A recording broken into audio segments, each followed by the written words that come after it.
விடுதலை சிறுத்தைகள் கட்சி வந்து தமிழ்நாடு வெற்றி கழகத்தோட கூட்டணிக்கு போலாமா வேண்டாமா அப்படின்னு பெரிய விவாதம் போயிட்டுருக்கு.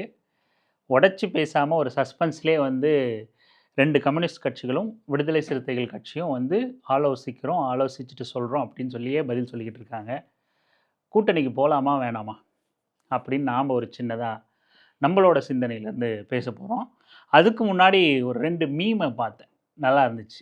அதனால் அதை அந்த மீமை பார்த்துட்டு ஒரு ஒரு நல்ல ஒரு ஹாப்பி மூடோடவே நம்ம பேசலாம் அப்படின்னு நினைக்கிறேன்.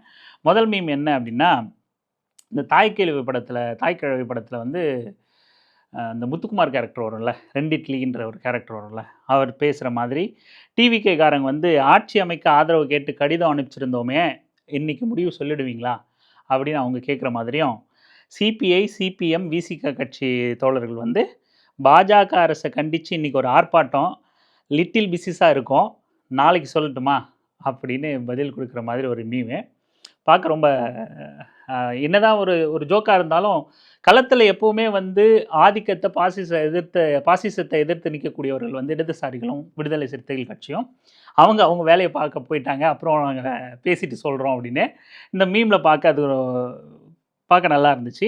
இன்னொரு மீம் என்னென்னா, 108 சீட்டு ஜெயிச்சு வச்சுருக்கேன், எவனாவது வர்றானா பாரு அப்படின்னு சொல்லிட்டு வடிவேலு அந்த பாம்பு காமெடி ஒன்று, பஸ்ஸுக்குள்ளே பாம்பு தூக்கி போட்டு அவர் வெளியே எட்டி பார்த்து எல்லோரும் கூப்பிட்டுட்டு இருப்பார். அந்த மாதிரி ஒரு மீம் போட்டிருந்தாங்க.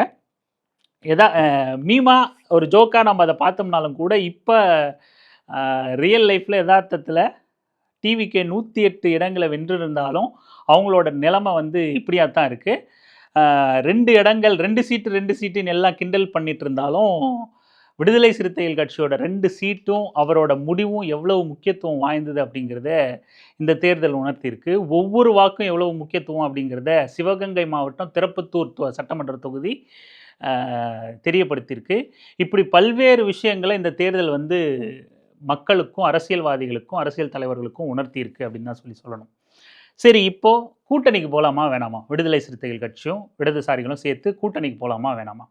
இதில் அண்ணன் திருமாவோ என்ன சொல்ல வரார் அப்படின்னா, 2 நாளைக்கு முன்னாடி காரல் மார்க்ஸ் அவர்களோட பிறந்தநாள் நிகழ்ச்சியில் காரல் மார்க்ஸ் அவர்களோட சிலைக்கு மாலை அணிவிச்சுட்டு கூட்டா 2 கம்யூனிஸ்ட் கட்சிகளும் விடுதலை சிறுத்தைகள் கட்சியும் சேர்ந்து இப்போ பத்திரிகையாளர்களை சந்திக்கும் போது அண்ணன் திருமா தெளிவாக சொல்கிறாரு, இனி வரும் காலங்களில் இடதுசாரிகளோட சேர்ந்தே விடுதலை சிறுத்தைகள் கட்சி பயணிக்கும் அப்படின்னு சொல்லிட்டு ஒரு பொடி வச்சு பேசுகிறார். இன்றைக்கு இருக்கிற நடைமுறை அரசியல் சிக்கல் குறித்து நாங்கள் பேச வேண்டியிருக்கிறது.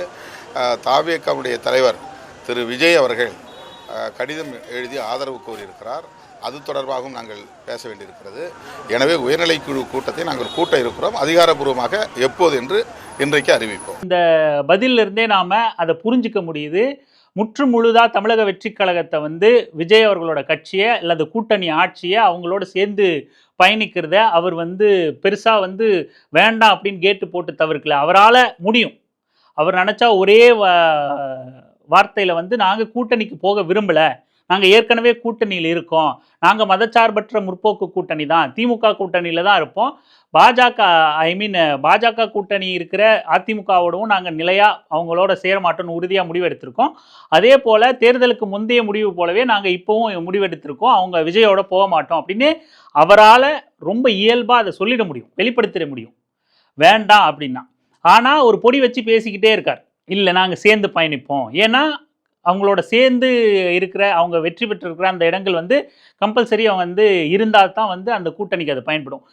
ஸோ நாங்கள் சேர்ந்து பயணிப்போம், எங்களோட எதிர்கால அரசியல் நலனையும் சிந்தித்து செயல்படுவோம், நாங்கள் உயர்நிலை குழுவை கூட்டி முடிவு பண்ணுவோம் அப்படிங்கிற மாதிரியான பதிலில் தான் தொடர்ச்சியாக சொல்கிறாரு தவிர முற்று முழுதுமாக நாங்கள் கூட்டணிக்கு போக மாட்டோம் அப்படின்னு சொல்லி மறுத்து ஒரு கேட் போட்டு அவர் வந்து பேசலை. ஆக அவருக்கு பரிசீலனை பண்ணலாம் அப்படிங்கிற சிந்தனை இருக்கிறதா தான் அவரோட முடிவிலிருந்து நாம் தெரிஞ்சுக்க முடியுது.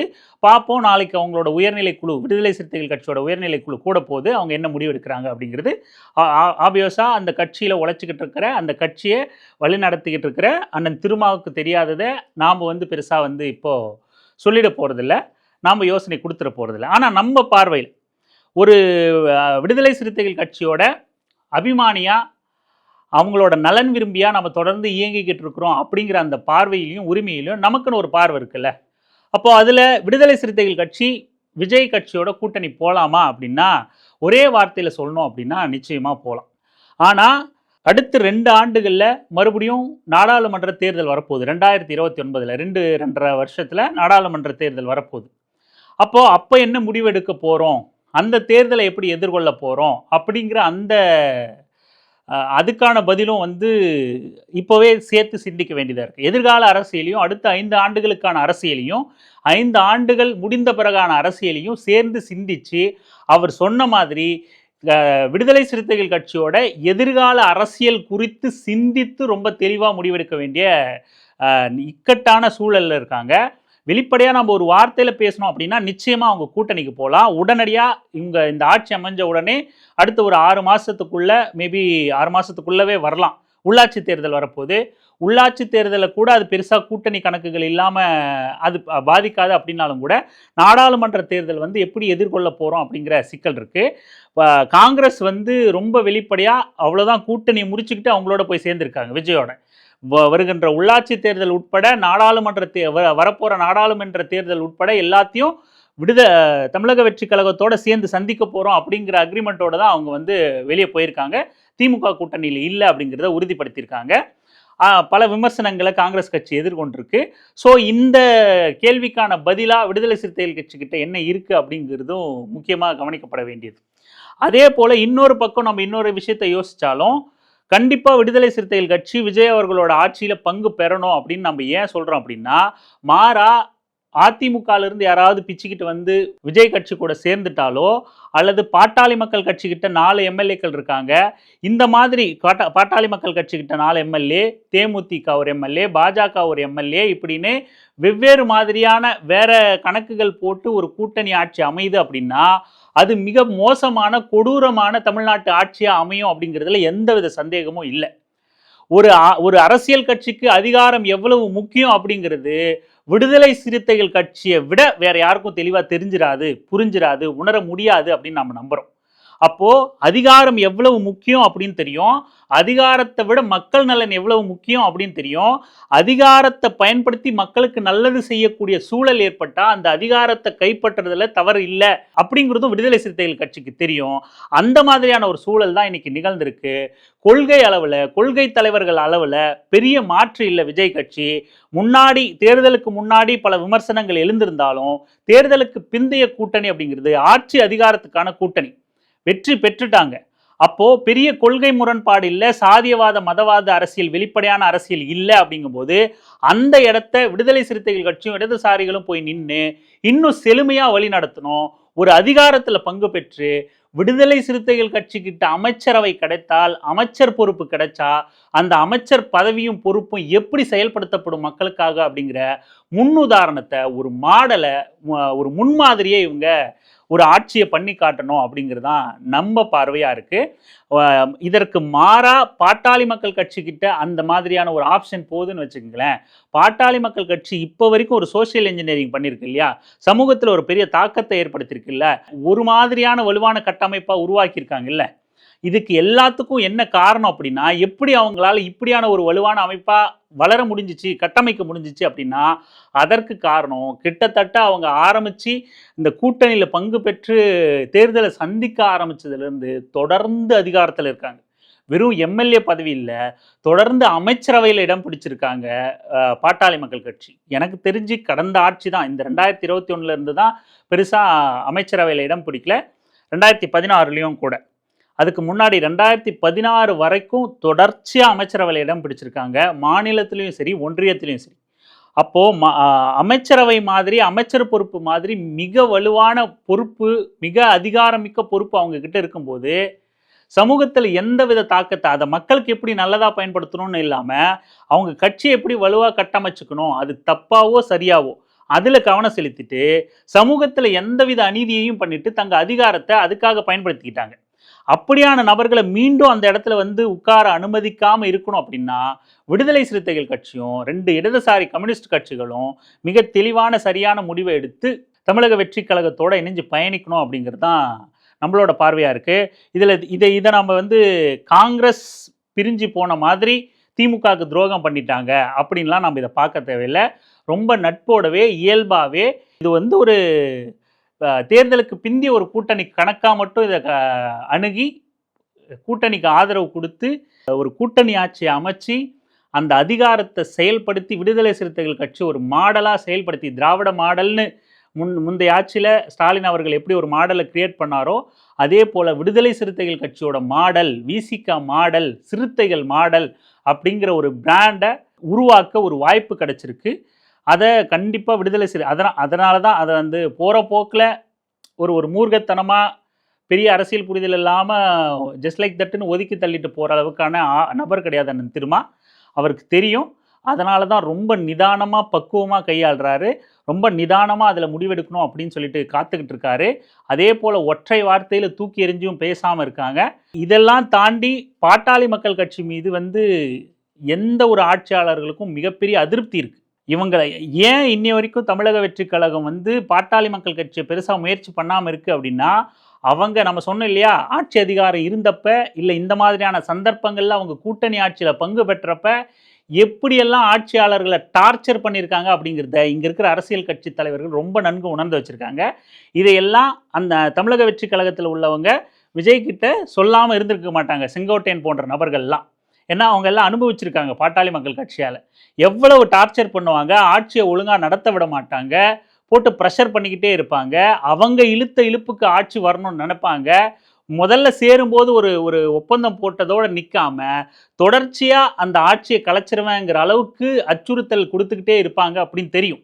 அதனால தான் 4 எம்எல்ஏக்கள் இருந்தாலும் பாமகவை கண்டுகொள்ளாத இடத்துல இன்னைக்கு தள்ளப்பட்டிருக்கு. அவங்க மேலே உள்ள அங்கே மறைக்க முடியாத துடைக்க முடியாத ஒரு கரை அழுக்கு அப்படிங்கிறது வந்து பாட்டாளி மக்கள் கட்சி மீது இருக்கு. அதனால தான் தொடர்ச்சியாக விஜய் தரப்போ வந்து பாட்டாளி மக்கள் கட்சி அணுகாமல் இந்த பக்கமாகவே ட்ரை பண்ணுறாங்க.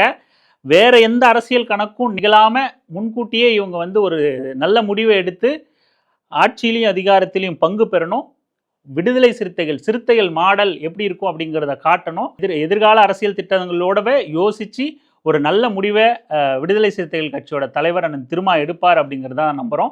அரசியல் வெங்காயத்தோட பார்வையில், நம்மளோட பார்வையில், விசிகாவோட நலன் விரும்பி அப்படிங்கிற பார்வையில் அவங்க கூட்டணியில் பங்கு பெறணும் அப்படிங்கிறத தான் நம்ம கருதுகிறோம். மற்றபடி இதை பெரிய திமுக கூட்டணி துரோகமாக எல்லாம் நம்ம கருத வேண்டியதில்லை.